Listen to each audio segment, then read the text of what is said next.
আজকে একটা খুব গুরুত্বপূর্ণ টপিক নিয়ে আলোচনা করতে চলে এসেছি। যেমন ধরুন, আপনি বাড়িতে বসে আছেন, আপনার কোনো সমস্যা হয়েছে, আপনি জানতে চাইছেন যে আপনি কি রক্ত পরীক্ষা করতে পারেন। তাহলে চলুন জেনে নেওয়া যাক যে কোন কোন রক্ত পরীক্ষা কোন কোন রোগের জন্য দরকার। যেমন ধরুন, আপনার হাঁটুতে ব্যথা হচ্ছে বা অনেক দিন ধরে জ্বর হয়ে আছে, তাহলে আপনি ঠিক কি রক্ত পরীক্ষা করতে চান, কোন কোন রক্ত পরীক্ষা কোন কোন রোগের জন্য করা হয়ে থাকে।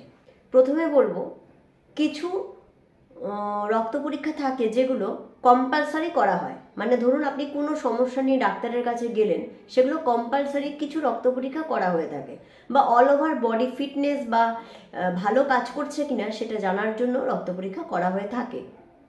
আমি এমনই কিছু বিশেষ ব্লাড টেস্ট নিয়ে কথা বলবো যেগুলো সচরাচর আপনাকে করতে হয়ে থাকে। প্রথমেই বলবো সিবিসি অর্থাৎ কমপ্লিট ব্লাড কাউন্ট। এর মধ্যে পড়ছে haemoglobin, HB level. HB level indicate করছে আপনার শরীরে রক্ত কতটা আছে। মানে এটা কম থাকলে আমরা বলে থাকি অ্যানিমিয়া হয়েছে। এবার হচ্ছে এমসিএইচ, এমসিভি, এমসিএইচসি, এগুলো এই হিমোগ্লোবিনের পরে পরেই লেখা থাকে।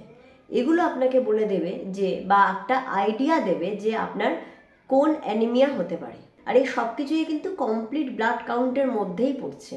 নেক্সট হচ্ছে ইএসআর অর্থাৎ এরিথ্রোসাইট সেডিমেন্টেশন রেট। ইএসআর আপনাকে বলে দেবে আপনার শরীরে যদি কোনো ইনফ্ল্যামেশন, ফুলে আছে বা সামান্য কোনো ইনফেকশন হয়ে আছে সেগুলো। নেক্সট হচ্ছে যেটা খুব ইম্পর্টেন্ট এই কমপ্লিট ব্লাড কাউন্টের মধ্যে, সেটা হচ্ছে WBC count, white blood cell count. এই হোয়াইট ব্লাড সেল যদি বেশি থাকে, এটা আপনাকে বলে দেবে আপনার শরীরে ইনফেকশন হয়েছে কিনা। এর লেভেল যদি অনেকটা হাই থাকে, তার মানে আপনার শরীরে কোনো ইনফেকশন হয়েছে, সেটা জ্বরের থেকে হতে পারে বা আরও কোনো ইনফেকশন হতে পারে।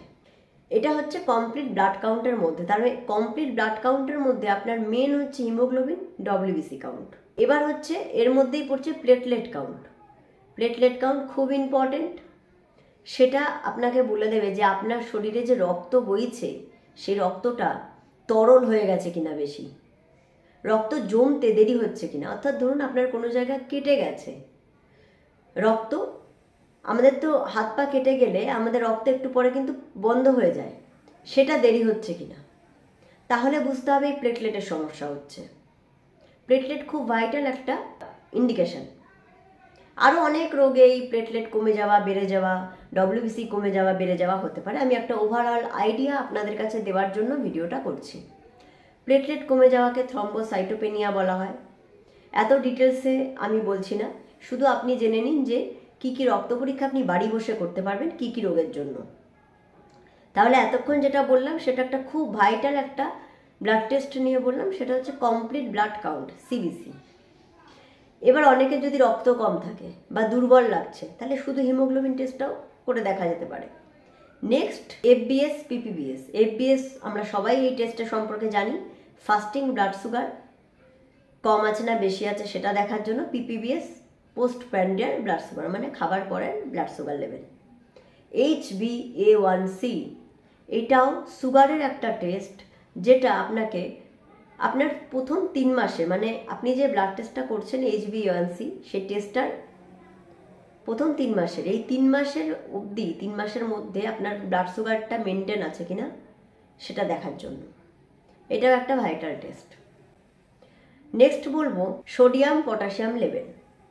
সোডিয়াম পটাশিয়াম একটা খুব গুরুত্বপূর্ণ কম্পাউন্ড আমাদের রক্তের মধ্যে থাকে। শরীরে যদি এদের মাত্রা বেড়ে যায়, তাহলে ফ্লুইড ব্যালেন্সের সমস্যা হয়, অর্থাৎ জলের পরিমাণের সমস্যা হতে পারে।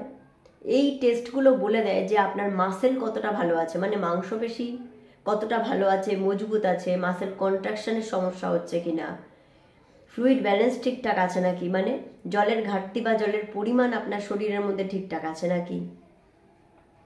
পটাশিয়াম হার্টের জন্য খুব দরকার, সেটাও বলে দেয় যে আপনার হার্টে কোনো এফেক্ট করছে নাকি।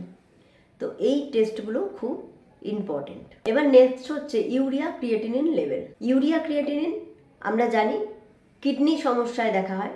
তাহলে ধরুন আপনার কিডনিতে কোনো সমস্যা হচ্ছে, বা কিডনি সমস্যায় কি লক্ষণ আছে কি না আছে সেটা আমি আগের ভিডিওতে আলোচনা করেছি, সেটা আপনি দেখে নিতে পারেন। কিডনি সমস্যা অর্থাৎ পেচ্ছাপের সমস্যা হচ্ছে, পেচ্ছাপ ধরে রাখতে সমস্যা হচ্ছে, তাড়াতাড়ি হয়ে ঘন ঘন হচ্ছে, বারবার হচ্ছে, পেচ্ছাপে দুর্গন্ধ হচ্ছে, বা পিঠের পিছনের দিকে ব্যথা করছে, তার সাথে এই লক্ষণগুলো দেখা যাচ্ছে, খিদে কমে যাচ্ছে, অর্থাৎ কিডনির সমস্যা মনে হতে পারে, তখন ইউরিয়া ক্রিয়েটিনিন লেভেলটা টেস্ট করতে হবে।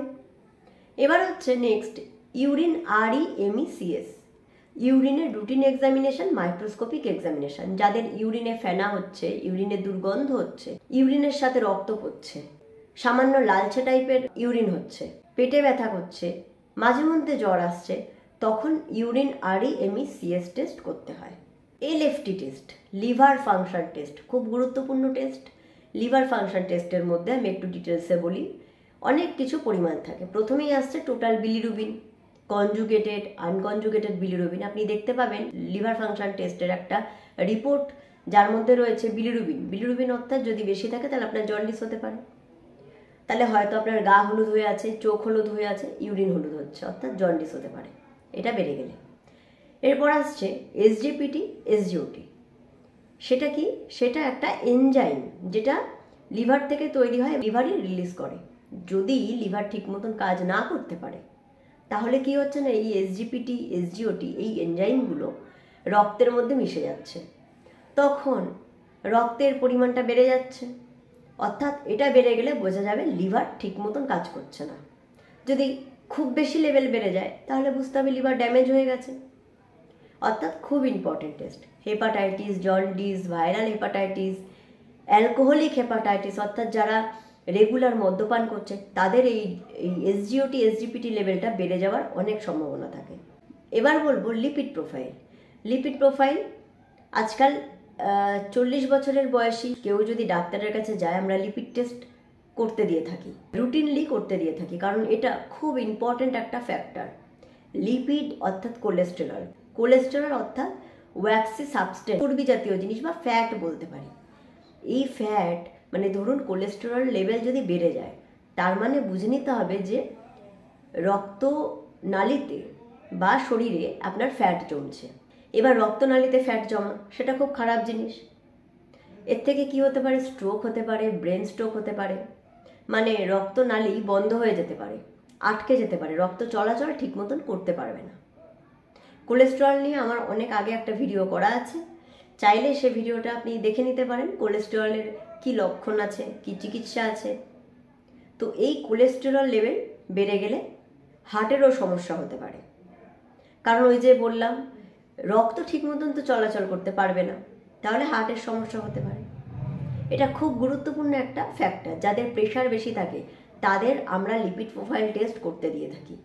তাহলে ধরুন আপনি বাড়িতে বসে আছেন, আপনার প্রেশার রয়েছে, আপনি অবশ্যই লিপিড প্রোফাইল টেস্টটা করে নেবেন। এছাড়াও যারা অ্যালকোহল ইনটেক করেন, মানে মোটামুটি রোজই মদ্যপান করেন, তাদের কিন্তু কোলেস্টেরল হাই থাকতে পারে, তো তারাও এই লিপিড প্রোফাইল টেস্টটা করে নেবেন। এবার আমি বলবো TSH টেস্ট, অর্থাৎ thyroid stimulating hormone.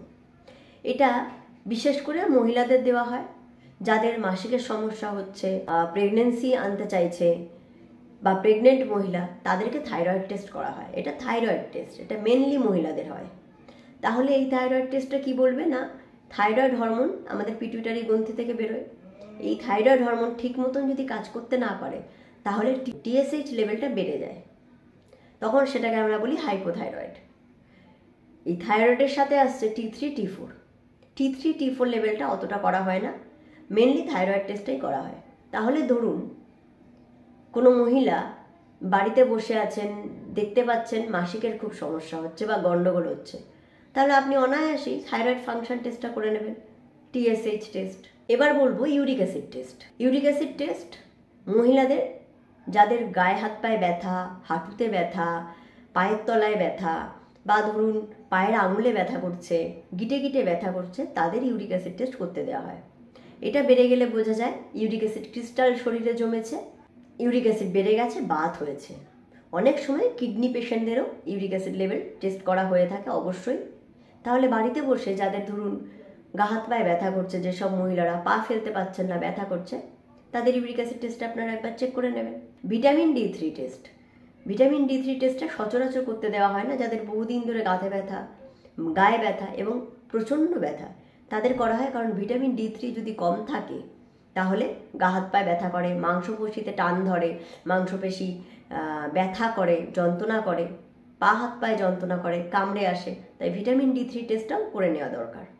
CRP level, C reactive protein, এই টেস্টটা করা হয় যখন আপনার ওই বলেছিলাম প্রথমে CBC WBC কাউন্ট বেশি থাকলে, ধরুন WBC কাউন্ট বেশি আছে, তারা এই CRP টেস্টটা করা হয়ে থাকে। তাদের CRP টেস্টের রিপোর্ট যদি বেশি আসে, এই হাই থাকে, তাহলে বোঝা যায় যে শরীরে কোনো সাংঘাতিক কোনো ইনফেকশন হয়ে আছে। এবার এর লেভেল যদি অনেক বেশি থাকে তাহলে ইনফেকশনটা অনেক বাজেভাবে এফেক্ট করেছে, এসব বোঝা যায়। তাহলে আশা করছি আজকে একটা ওভারঅল বুঝিয়ে দিতে পারলাম যে কোন রক্ত পরীক্ষা কোন রোগের জন্য করা দরকার। আশা করছি আজকের ভিডিওটা যথেষ্ট হেল্পফুল ছিল। অন্য ভিডিও নিয়ে আবার দেখা হচ্ছে। ধন্যবাদ।